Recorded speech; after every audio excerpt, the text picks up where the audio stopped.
Olá a todos e a todas, voltamos de forma excepcional neste sábado para trazer aí um programa Servidor em Foco Extra, uma edição extraordinária nesse sábado, dia 13 de novembro. Nós estamos recebendo hoje aqui o deputado federal Vicentinho. Aproveitando a oportunidade, deputado, agradecemos a participação do senhor aqui no programa Servidor em Foco e gostaria primeiramente também, além de agradecer, abordar alguns temas de interesse dos servidores públicos, não somente os municipais, como estaduais e federais, que diz respeito à PEC 32.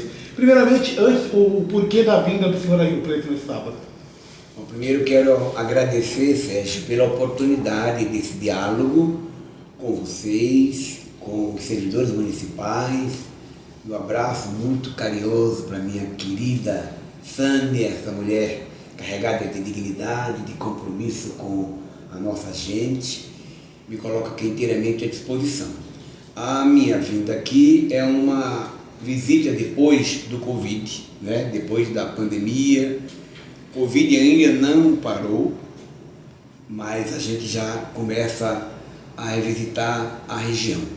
Aqui eu estive recentemente numa vinda privada por um amigo meu que estava doente, mas agora eu vim para prestar contas do meu mandato, para rever os amigos, para discutir projetos para a região e além dessa atividade que nós teremos daqui a pouco com o nosso pessoal dos Correios, trabalhadores de outras categorias, eu irei também para algumas outras cidades aqui da região, Catanduva,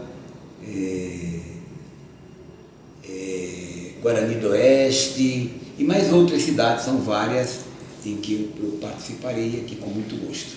E o senhor está fazendo aí um balanço, né, uma retrospectiva do mandato do senhor. Antes de a gente entrar até no tema que é um tema de momento para o servidor público, que é a PEC 32, eu queria que o senhor aproveitasse também e desse um relato desse último mandato do senhor aí, como deputado, o que pode ser feito em Brasília. No meio de mandato estamos infelizmente tendo aí uma pandemia.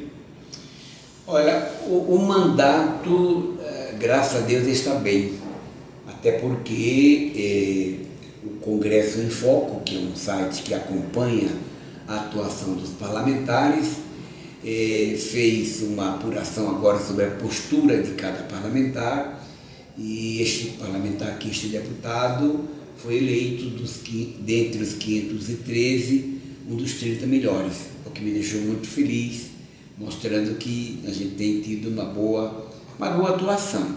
Agora, em que pese o mandato ter esse respeito, por causa da postura ética, por causa do compromisso com o nosso povo trabalhador, na luta contra todo tipo de preconceito e discriminação, em defesa da produção nacional, em defesa da soberania nacional.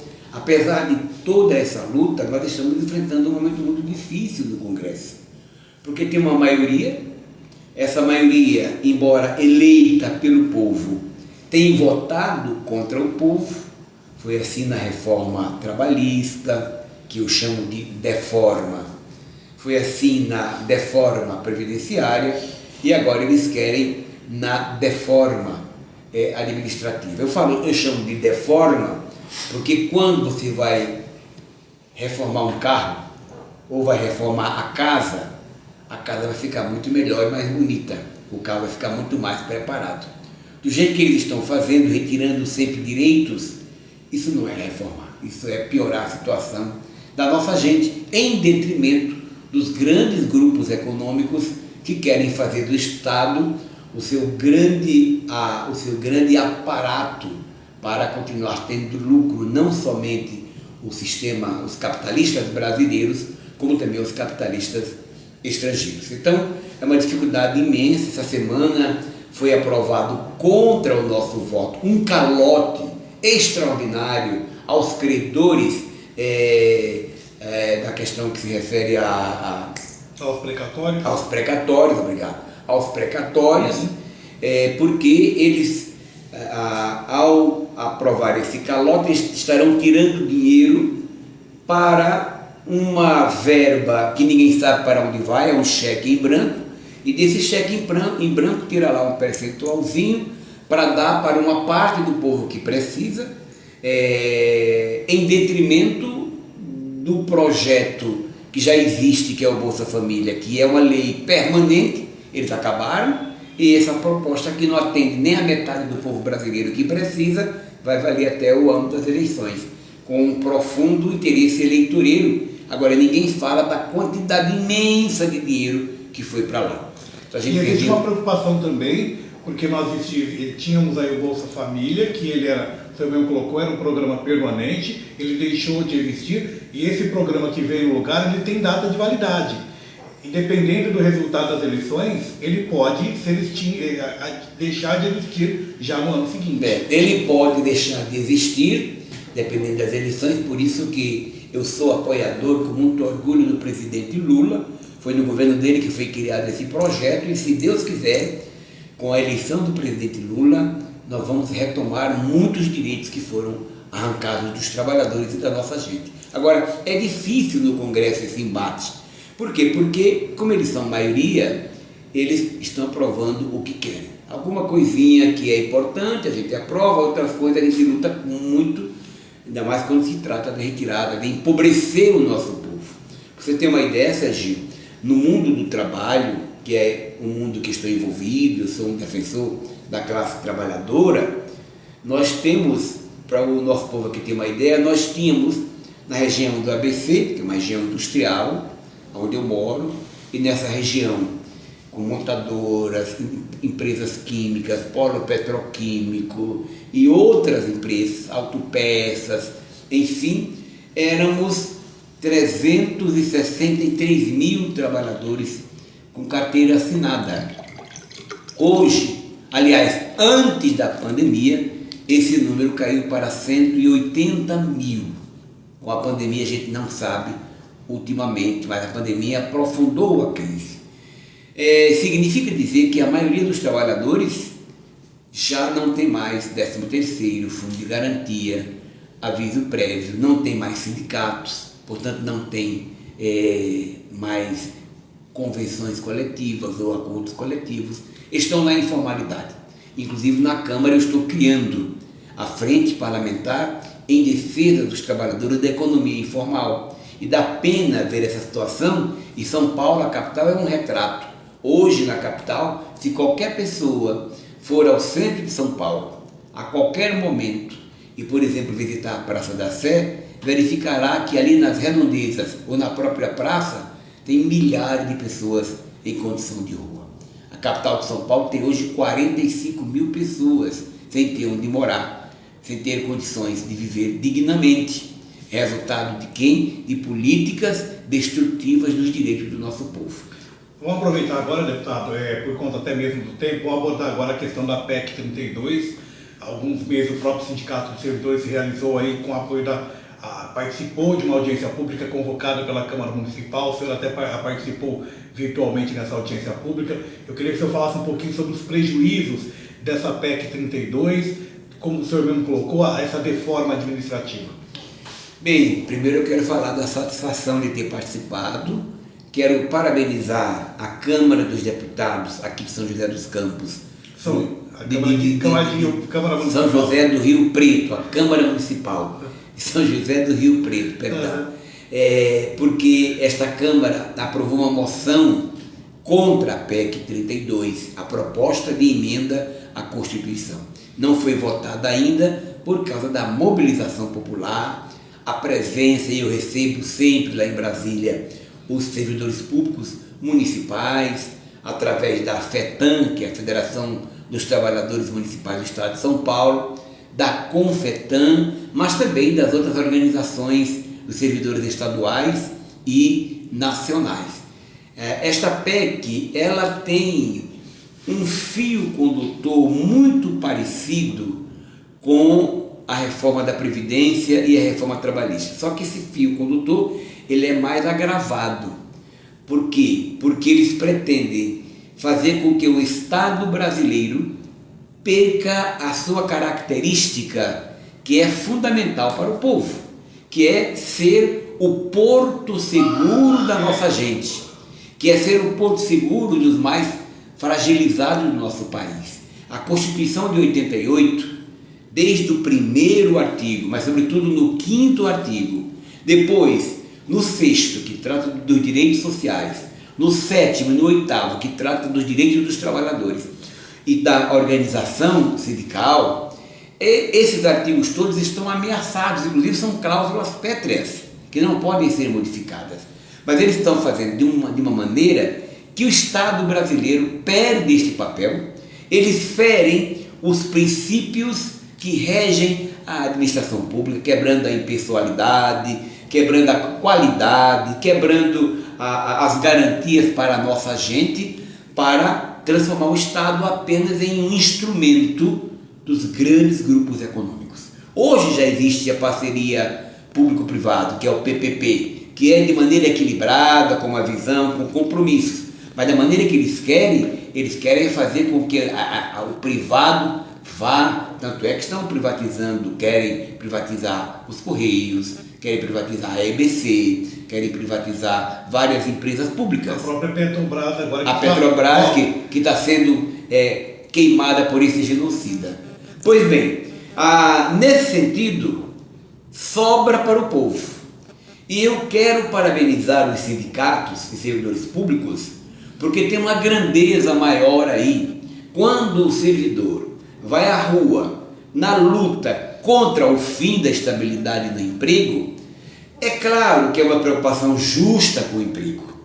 É claro, até porque o servidor prestou concurso, ele existe para atender o povo, independente do prefeito que esteja lá de plantão, ou do governador, ou do presidente. Então ele é a garantia do atendimento estável ao nosso povo, qualificadíssimo. Pois bem, por que é que eu dou parabéns ao sindicato? Porque o sindicato disse claramente: estamos fazendo isso porque nós não queremos que a população sofra com os cabos eleitorais. Quando eles acabam com a estabilidade do emprego e terceirizam de montão e criam critérios que facilitam as demissões dos servidores para colocar os seus cabos eleitorais, isso é muito grave para uma nação. Os servidores, a nação, não pode ser instrumento desse ou daquele interesse. A nação, o servidor, faz parte da política de Estado e não da política de governo. Por isso, meus amigos, vocês que estão aqui nos vendo, é bom sempre perceber isso. Nós precisamos lutar para mudar. Eu estou mais preocupado. Esse povo é tão ruim, esse centrão, o Bolsonaro, eles são tão ruins que estão fazendo com o nosso povo. Eu vou falar uma coisa que me perdoe o que eu vou dizer agora, mas eu vou primeiro esclarecer. Eu detesto, não quero saber de ditadura militar. Sou contra, sou defensor da democracia e sou defensor de um Estado democrático, avançado, que a sociedade, que o ser humano seja referência. Até porque eu fui vítima da ditadura, quando fui caçado pela ditadura em 81 e quando fui condenado à prisão com base na Lei de Segurança Nacional, porque eu critiquei o Figueiredo naquele período em 83. Então não quero saber. Entretanto, nem a ditadura ousou fazer com a CLT o que eles estão fazendo. Nem a ditadura ousou privatizar o patrimônio público. Pensemos nos Correios, uma instituição de mais de 350 anos, lucrativa, capaz. Pensemos no processamento de dados, que protege a informação de toda a sociedade brasileira, agora com esse risco, não é? E a Petrobras, que é um orgulho de todos nós. Isso atende o interesse de quem? Dos grupos privados, não é do povo pobre. Agora querem privatizar a água. Ora, se você privatiza a água, o patrão da água vai querer o lucro. E esse lucro ele tira de onde? Quando vende a água. E para vender água tendo lucro, a água será mais cara. É como a energia, agora está ficando mais cara, a água mais cara e assim por diante. Então, esse povo que está no governo, além da falta de compaixão do Bolsonaro, né, com a morte, mais de 600 mil, não é? Corrupção que envolve a sua família inteira, e o ódio, né? E o preconceito. O Brasil, como disse o bispo de Aparecida, precisa ser uma pátria amada e não uma pátria amada. Aliás, o Brasil precisa ser uma pátria amada e não uma pátria armada. Armada não enche barriga, arma mata, nós queremos é vida. Ele fica ironizando, dizendo que quem quer feijão vai atirar com feijão. Não, feijão salva a vida, é o que nós queremos. Então é uma concepção completamente diferente e aproveito até para manifestar a minha solidariedade ao Dom Orlando, que é o presidente, que é o arcebispo de Aparecida, a CNBB, e ao Papa Francisco, que foi chamado, o Papa Francisco foi chamado de vagabundo pelo deputado bolsonarista, o Dom Orlando foi chamado de vagabundo e a CNBB foi criticada, chamada de câncer da sociedade. Que desrespeito! É esse povo que quer continuar no poder, mas não passarão. Fascistas não passarão.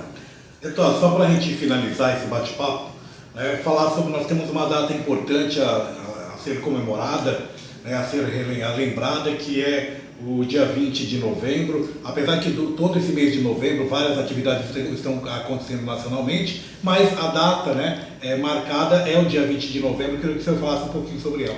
Bem, o 20 de novembro é o dia que nós conquistamos como o Dia da Consciência Negra, que é o dia em que a gente comemora a imortalidade de Zumbi dos Palmares, assassinado pelo bandeirante Domingos Jorge Velho. Por isso que eu não concordaria jamais ter estrada chamada Bandeirante, tem uma estátua de Bandeirante. Todos eles foram criminosos, mataram, roubaram, povo quilombola, indígena e assim por diante. E esse 20 de novembro tem uma marca especial. Todo o movimento social, jovens, partidos políticos, movimento sindical, todos estão aderindo a esse dia 20, porque em que pese ocorrer em todos os cantos do Brasil marchas ou encontros da comunidade negra, esse movimento todo vem participar conosco para juntos gritarmos fora Bolsonaro, por direitos, por dignidade e pelo Estado Democrático Brasileiro, além da comemoração de Zumbi dos Palmares. Em São Paulo, para quem está na capital ou nas redondezas, a Avenida Paulista será o palco das nossas grandes mobilizações, mas cada um pode fazer na sua cidade, num grupo, em praça pública, mesmo em casa, sozinho com a família, para lembrar que esse dia é muito importante para todos nós. Deputado, então eu agradeço a participação do senhor aqui nesse programa Servidor em Foco Extra, que estamos aproveitando a oportunidade que o senhor está passando aqui por Rio Preto, e sempre que estiver em Rio Preto, o espaço estará aberto. Muito obrigado, estimado Sérgio, pela oportunidade desse diálogo. Meu abraço aos servidores, com categoria com a qual eu tenho profundo compromisso, desde a época em que eu ainda era presidente do Sindicato dos Metalúrgicos do ABC, quando eu era presidente da CUT, e hoje como deputado estou lá ocupando essa trincheira. Tenho certeza, meus amigos servidores, tenho certeza, estimada Sandy e a diretoria, eu sempre serei digno da confiança de vocês. Muito bem, agradecemos mais uma vez o deputado Vicentinho, agradecemos a todos e a todas, e lembrando que o programa Servidor em Foco vai ao ar sempre a primeira sexta-feira de cada mês, mas você pode ficar atento aí que neste mês de novembro nós teremos várias edições extras para tratar do Novembro Negro, para tratar também dos 16 dias de ativismo contra a violência contra a mulher e muito mais. A gente volta a qualquer momento nas redes sociais do Sindicato dos Servidores.